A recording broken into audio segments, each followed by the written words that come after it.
aking ama, sana ako ay pakinggan mo. Ituro niyo po sa akin ang daan sa pagbabago. Ako'y makasalanan na sa'yo'y nagsusumamo. At kung merong kapalit ang buhay ko, itataya ko. Ang dami kong sinayang na pagkakataon.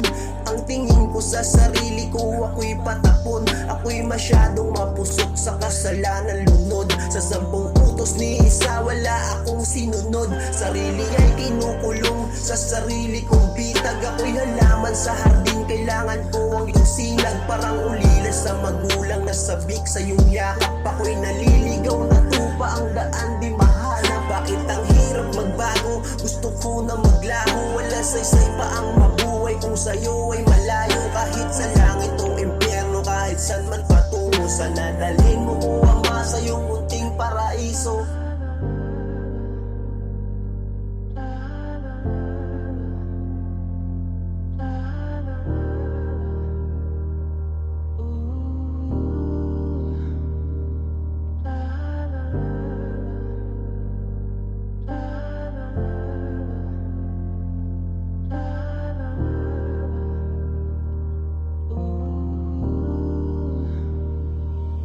May mga tao sa paligid na sa'kin humihila, na gumawa ng kasalanan ng sarili masira. Nakapiring mga mata, nakatiklop aking dila. Kahit alam ko na mali, kunwari di ko makita.